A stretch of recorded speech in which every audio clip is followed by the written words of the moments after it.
বাংলাদেশে কেউ যদি ক্ষমতায় থাকতেই হয় তাহলে বাসত্বের আশীর্বাদ লাগবেই লাগবেই লাগবে। ভারত এই উপমহাদেশের স্থিতিশীলতার জন্য সবচেয়ে বড় হুমকি। দেলোয়ার হোসেন সাঈদীর মুক্তির জন্য প্রতিবাদ করতে গেছে 200 জনকে গুলি করে হত্যা করা হয়েছে 3 দিনে। ধীরে ধীরে যারাই প্রতিবাদ করবে তারা আগুন সন্ত্রাস, যারাই প্রতিবাদ করবে তারা মৌলবাদী, যারাই প্রতিবাদ করবে তারা রাজাকার, যারাই প্রতিবাদ করবে তারা হচ্ছে অ্যান্টি বাংলাদেশি, প্রো পাকিস্তানি। সবচেয়ে ভয়াবহ ব্যাপার হচ্ছে 2024 পর্যন্ত বাংলাদেশের এই রাজনীতিতে আস্তে আস্তে এমন একটা মাইন্ডসেট তৈরি করে ফেলা হয়, ভারতের আশীর্বাদ ছাড়া যেন হচ্ছে বাংলাদেশের ক্ষমতায় থাকাই অসম্ভব। মানে এটা একেবারে বাচ্চা জন্ম নেওয়া শিশু থেকে যারা হচ্ছে 5-7 বছর বয়স হয়েছে তার থেকে শুরু করে একেবারে বৃদ্ধ পর্যন্ত গত 16 বছরের এমন লেখালেখি, পত্রপত্রিকা লেখালেখি, এমন পাঠ্যপুস্তক তৈরি, এমন বয়ান তৈরি, সাহিত্য তৈরি, এমন হচ্ছে আপনার নাটক সিনেমা তৈরি করে প্রতিষ্ঠিত করা হয় যে বাংলাদেশে কেউ যদি ক্ষমতায় থাকতেই হয় তাহলে বাসত্বের আশীর্বাদ লাগবেই লাগবেই লাগবে। অথচ আমাদের 1 থেকে 6 সাল বলেন বা হচ্ছে মেজর জিয়া শাসনামল বলেন কিংবা তারও আগে তার পরবর্তী সময়ও কতটুকু ভারতের এরকম ল্যাংটা আশীর্বাদ লাগছে। অন্তত 50-60% হোক বাংলাদেশপন্থী রাজনীতি ছিল।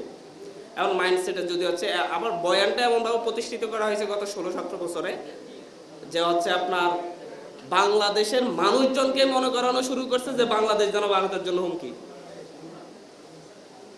আজকে আপনি চিন্তা করেন সুশীলদেরকে বা এখানে স্টুডেন্টদের জিজ্ঞাসা করেন কি ভারত বাংলাদেশের জন্য হুমকি না বাংলাদেশ ভারতের জন্য হুমকি। বুদ্ধিজীবীতে এমন পর্যায়ে নিয়ে যাওয়া হয়েছে মনে হয় যেন মানে হচ্ছে মাইন্ডসেট তৈরি করা শুরু করছে যে হচ্ছে বাংলাদেশ যেন হচ্ছে ভারতের জন্য হুমকি। অথচ ভারত এই উপমহাদেশের স্থিতিশীলতার জন্য সবচেয়ে বড় হুমকি। ক্ষমতায় আসার পর থেকে বাংলাদেশপন্থী, অ্যান্টি ইন্ডিয়ান বা অ্যান্টি ইন্ডিয়ান এস্টাবলিশমেন্ট বিরোধী বা হচ্ছে বাংলাদেশের pro Bangladeshi culture, pro socialist structure, Bangladeshi socialist structure, এই পন্থী মানুষজন যারা আছে, যারা বাংলাদেশি কালচারটাকে ধরে রাখতে চাইছে, বাংলাদেশি সোশ্যাল যেই বাংলাদেশের সোসাইটির যেই মৌলিক থিম ছিল এগুলোকে ধরে রাখতে চেষ্টা করেছে। মানে এটাকে সোশ্যাল ইন্টিগ্রিটি, রিলিজিয়াস ইন্টিগ্রিটি এবং হচ্ছে আপনার কালচারাল ইন্টিগ্রিটি যারা ধরে রাখতে চেয়েছে তাদের প্রত্যেককেই কোনো না কোনো অপরাধে জেলে পুরা হয়েছে, গুম করা হয়েছে, হত্যা করা হয়েছে, ফাঁসি দেওয়া হয়েছে কিংবা হচ্ছে অন্য কোনোভাবে দমন করা হয়েছে, যাতে করে কেউ আর বাংলাদেশের সংস্কৃতি নিয়ে কথা না বলতে পারে, কেউ যেন বাংলাদেশের রাজনৈতিক ব্যবস্থা নিয়ে কথা বলতে পারে। এই বাংলাদেশ যে অসাম্প্রদায়িক রাজনৈতিক কেন্দ্রবিন্দু সেই শত সহস্র বছর ধরে সেটাও যেন কেউ বলতে না পারে, এই জন্য এই কাজটা করা হয়েছে। এবং এটাকে এমনভাবে তৈরি করা হয়েছে, এমন হীনমন্যতে নিয়ে যাওয়া হয়েছে। শাপলা চত্বরে এতজনকে হত্যা করার পরে আবার যাদেরকে হত্যা করা হয়েছে তাদের নেতৃবৃন্দকে আইনা সোহরাওয়ার্দী উদ্যানে একটা সমাবেশ করে বলা হয়েছে যে হত্যা তো আমরা করি নাই, এমনি তারা রং মেখে শুয়েছিল আর হচ্ছে তারা এখন কমই জননী উপাধি নিয়ে নিছে। আমি বলতে চাচ্ছি নেতৃবৃন্দকে এমন হীনমন্যতায় নিয়ে গেছে, তাহলে কর্মীদের কি অবস্থা ছিল, সাধারণ মানুষের কি অবস্থায় ছিল, যে তারা মনে করছে আজকে যদি শেখ হাসিনাকে কমের জন্য উপাধি না দিই মনে হয় আমাদের কমি মাদ্রাসা থাকবে না, মনে হয় আমাদের কোনো সুযোগ সুবিধা থাকবে না, মনে হয় আসলে শেখ হাসিনা এটা প্রাপ্য, এই ধরনের ব্যাপারটা তাদের মাথায় ঢুকে দেওয়া হয়েছে। এই যে আওয়ামী লীগ আসার পরে 2012 সালে শুধুমাত্র একজন ব্যক্তির ফাঁসির রায়কে কেন্দ্র করে আমরা সেই কথাটা বলি না যে সাইদি সাহেবের ফাঁসির রায়কে কেন্দ্র করে দেশের মানুষ প্রতিবাদ করতে পারে, কেউ আমাকে ভালো জানতে পারে আমার জন্য প্রতিবাদ করতে পারে, কেউ বেগম জিয়ার মুক্তির জন্য প্রতিবাদ করতে পারে, পারছে না। কিন্তু দেলোয়ার হোসেন সাঈদীর মুক্তির জন্য প্রতিবাদ করতে গেছে 200 জনকে গুলি করে হত্যা করা হয়েছে 3 দিনে। কি ভয়াবহ অবস্থা! এটা কিন্তু এখন আলোচনা আসে না, এটা কথা বলা হয় না, এটা আমরা ব্যবহার ভুলে যাচ্ছি।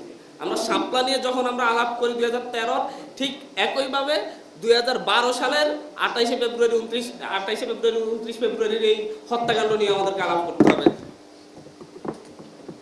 কারণ এই শাপলার হত্যার লাইসেন্সটা আলমুল আমাদেরকে হত্যা করা যায়, সাধারণ মানুষকে হত্যা করা যায়, যারা হচ্ছে প্রো বাংলাদেশি বা রিলিজিয়াস ইন্টিগ্রিটি চাই তাদেরকে হত্যা করা যায়। এই লাইসেন্সটা কিন্তু হচ্ছে ভারতে পেয়ে গেছে। আবার 12 লাইসেন্সটা কিন্তু 2009 সালে পেয়ে গেছে হচ্ছে আপনার বিডিআর হত্যাকাণ্ডের মধ্য দিয়ে। এর মধ্য দিয়ে এরপরে ধীরে ধীরে যারাই প্রতিবাদ করবে তারা আগুন সন্ত্রাস, যারাই প্রতিবাদ করবে তারা মৌলবাদী, যারাই প্রতিবাদ করবে তারা রাজাকার, যারাই প্রতিবাদ করবে তারা হচ্ছে অ্যান্টি বাংলাদেশি, প্রো পাকিস্তানি, এই ধরনের বয়ান প্রতিষ্ঠা করতে বাংলাদেশের প্রত্যেকটা লেখনী দেখেন, প্রত্যেকটা বুদ্ধিজীবীদের লেখনী দেখেন, প্রত্যেকের বয়ানে কোনো না কোনোভাবে একটু ধরুন আমাদের পক্ষে লেখছে মনে হয়, কিন্তু সেই লেখার মধ্যেও এই রাজাকার, মৌলবাদ, এই বিষয়গুলো চলে আসছে। যারা বাংলাদেশের পক্ষ হইয়া লেখছে, যারা বাংলাদেশের মানুষের পক্ষ হইয়া লেখছে, তারা পর্যন্ত এখন হীনমন্যতায় ভোগা শুরু করছে যে হচ্ছে এখন আমি যদি লেখাটা যদি পুরোপুরি হাসিনার বিরুদ্ধে চলে যাই, পুরোপুরি ভারতের বিরুদ্ধে চলে যাই, তাহলে তো সমস্যা। সুতরাং একটু লেস টাইনা দিই যে হচ্ছে অমুক রাজাকার ছিল, অমুক মৌলবাদী ছিল, অমুক হচ্ছে দেশদ্রোহী ছিল, মানে এরকম একটা বয়ান তৈরি করার চেষ্টা করা হয়েছে। এই বয়ান আমরা এখনো ভাঙতে পারিনি। আর এই ভাঙতে না পারার কারণ হচ্ছে এই 2026-এ এসেও এখন আমরা দেখতেছি যারা ক্ষমতায় গেছে তারা এখন আবার সে পূর্ণ পন্থায় ক্ষমতায় রাখতে চাচ্ছে, আওয়ামী লীগ যেভাবে ছিল।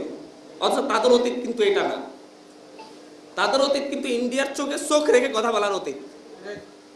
কিন্তু তারা এখন গত 16 বছর তারাও এমন হীনমন্যতা ভোগা শুরু করছে। গত 16 বছর তো ভারতের বিরোধিতা করে অনেক ক্ষমতায় আসতে পারেনি।